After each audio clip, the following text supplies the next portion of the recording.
Warframe is a pretty good game that I think has one major problem.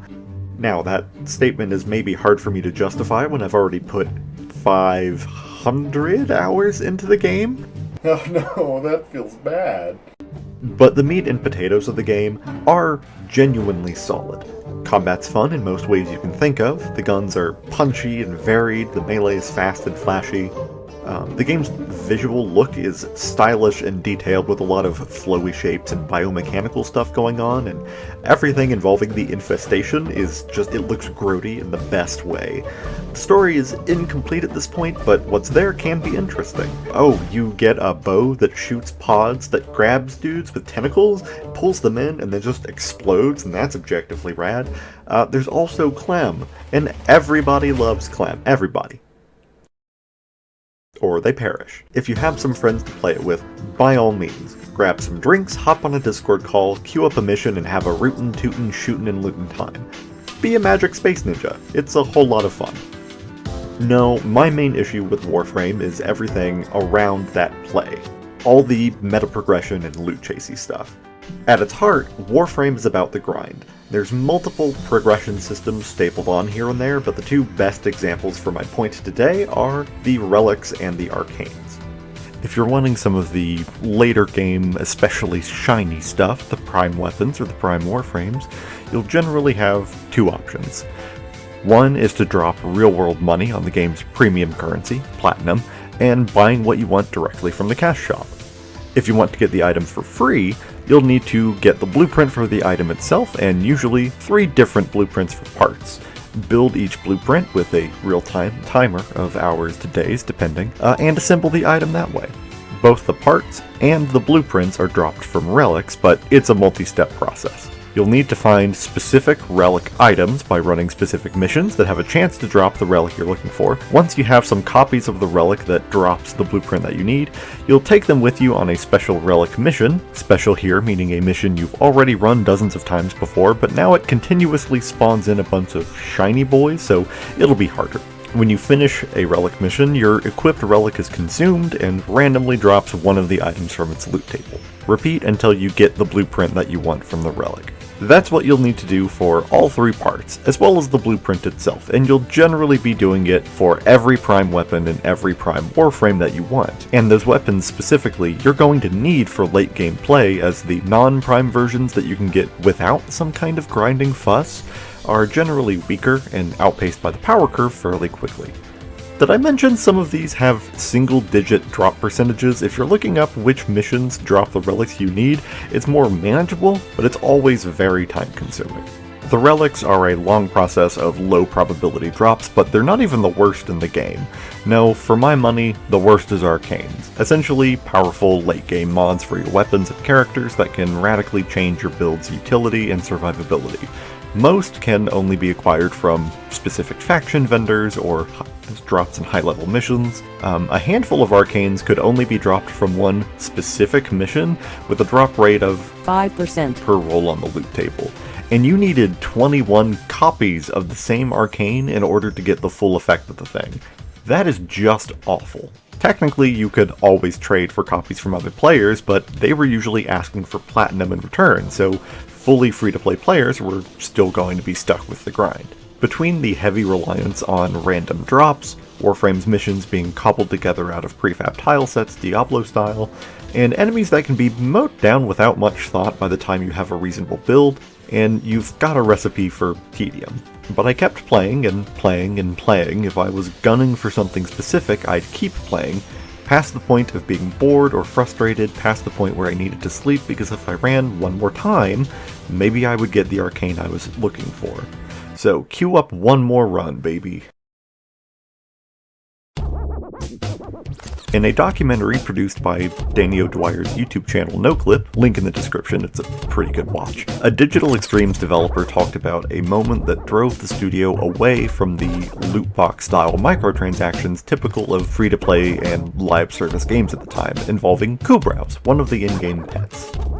When we first designed Kubros, or myself, when I first came up with the Kubro idea, we wanted people to be able to change the fur pattern and colors. So we had a lever, basically, for all intents and purposes. It was a button you could push and it'd be like, oh, if you want to pay, I can't remember what it was, so much platinum, you could change the color. And then you could take an imprint of that, you could trade it to someone else. So it wasn't, like, we're trying to give you a way to, like, you could get something cool and then you could give it to your friends. And we saw, a guy pull the lever like 200 times. And it's just like, oh dear God, what have we done? We've made, we've created a slot machine. Right. And so, it was a couple days. I think it took us to take it out, a day and a half. That one is a big regret.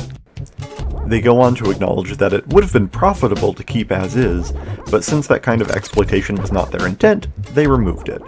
It's not an uncommon player experience in the industry, but to be fair, the devs had a genuinely good reaction to it. Throw out the model and make sure the cash store is about one-to-one purchases. If you pay, you get what you want. That story has kind of bugged me for a while, though. The solution Digital Extremes arrived at was to separate randomness from player spending, which is good, but the spending is only part of the problem. Government agencies have been investigating, and in some cases legislating, loot box business models because they are, in effect, very similar to gambling. The concern is that loot boxes are forming what behavioral psychologists call a variable reinforcement schedule. To simplify the idea, if you're trying to condition someone to keep repeating a pattern after you've stopped conditioning them, random rewards are more effective than constant rewards. The reality of it is, of course, far more complicated, but decades of studies on animals, humans, gambling, etc. have proven the pattern well enough. Gambling manufacturers and casinos know how effective psychological effects like this are. They tailor their products and businesses to keep people gambling for longer. And the same consideration frequently goes into developing the revenue systems in free-to-play and live service games. This is how free-to-play and mobile companies pull in and keep a hold of the grotesquely named whales that keep their business afloat. If you tune a reinforcement schedule right, you can get a gambler or perhaps a game player hooked and keep them coming back for more. To bring it back to my complaints, Digital Eclipse took the loot boxes out of the cash shop, but the relics are still the same thing as loot boxes, just free and with gameplay as a lever instead of a purchase. Random drops from missions are still capable of forming a reinforcement schedule under the right conditions. The thing that sinks its hooks into the brain hasn't been removed, it's just used to build the loot chase. Now, I don't want to directly bash Warframe and Digital Eclipse here. They are not uniquely at fault. Random loot tables have been around in games for literal decades at this point, and nothing about Warframe's model is any more troubling than contemporaries like Destiny 2 or your MMO of choice. Hell, they're far, far better than your average gacha game. Saying the DE developers were full-on malicious is unfair. Loot mechanics are useful and familiar, and dismissing them outright is probably a step further than I think is realistic for the industry at this point, but I can say from my own personal experience that systems like these have the potential to be a problem. Anything dealing with the human brain is inevitably going to vary wildly when actual people are involved. I'm autistic and very routine-oriented, and therefore more susceptible to getting really stuck into the routine of the grind than other players will be. But it's important for everyone to keep in mind the ways that systems designed to extend the life of a game or keep us playing can, and will, actually affect the brain in deeper ways than we may expect, regardless of what the developer's intent might be. And if we're not cognizant of how we could potentially be affected and what we may need to do about it, we can end up falling into a very personal, but very real trap. I did, to the tune of a couple hundred hours of zoning out and being pissy about how I was spending my time, without meaningfully doing anything to address it. I just kind of wallowed, and I felt like I was wasting my time, and that made me wallow more, and so on, spiraling down for months. And that's not the game's fault, really. To be frank, it was 2021. I had been working from home, away from people for a year, quarantined from COVID, and was extremely depressed at the time. But when you're in bad circumstances, it's important and necessary to know what it is you're signing up for with this sort of stuff, because that is when you are most vulnerable.